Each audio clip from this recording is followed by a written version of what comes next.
Hey, mystery lovers. In The Price of Miracles, Father Lucian's devotion leads him to a power beyond comprehension, but every blessing he delivers comes with a dark and hidden cost, as his miracles transform into a curse that haunts both him and his village. In a small, forgotten village nestled between rolling hills and dark forests, there lived a priest named Father Lucian. He had always been a humble man, devoted to his faith and the simple life of service to the villagers. His church was old and weathered, but it was a place of warmth and solace for those who sought comfort. The villagers loved him for his kindness, his gentle sermons, and his unwavering dedication to God. One evening, after his evening prayers, Father Lucian experienced something extraordinary. As he knelt before the altar, a blinding light filled the room, and a voice, deep and soothing, spoke to him. "Lucien, my faithful servant," the voice echoed in his mind. "I have chosen you to be the vessel of my power. Through you, miracles will manifest, and the people will know my glory.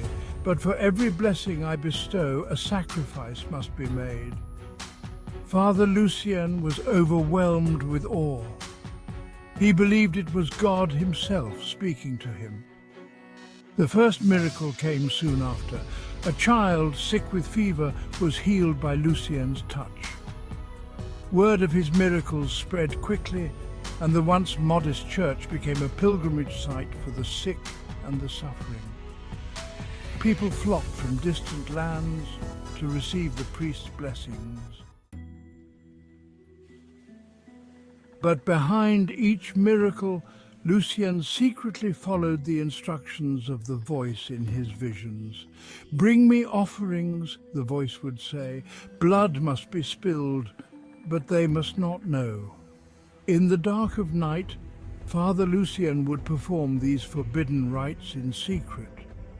At first it was only small sacrifices, animals, the burning of herbs, but as the miracles grew in magnitude, so did the demands.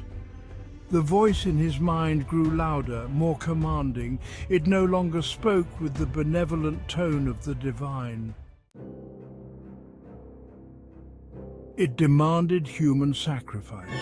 Those who came to Lucian for healing, the faithful who trusted him without question.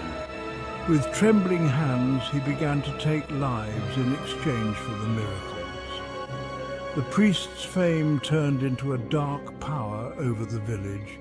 His followers, unaware of the cost of their blessings, revered him as a living saint. Lucian formed a secretive order within the church, handpicking the most devout to help him perform the rituals, indoctrinating them into his cult of sacrifice under the guise of higher enlightenment.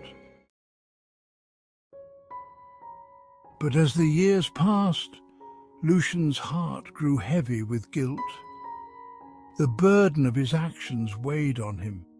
He could no longer sleep, haunted by the faces of those he had taken to satisfy the voice. Each vision became darker, the tasks crueler, and the miracles more twisted. He healed a crippled man, but the man soon after vanished. He restored sight to the blind, only for them to see horrors no human should ever witness. One night, as Lucian prepared another ritual, he hesitated.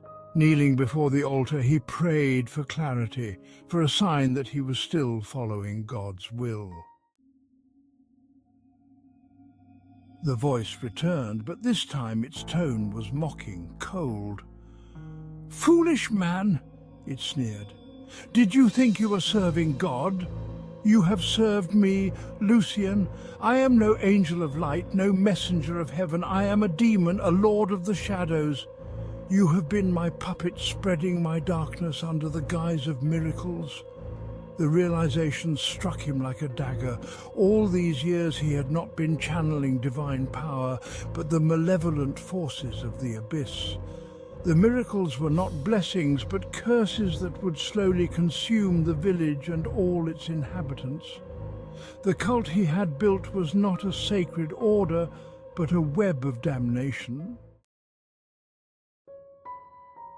Filled with despair, Father Lucien tried to stop the rituals, but it was too late. His followers were too deep in their devotion, too blind to see the truth.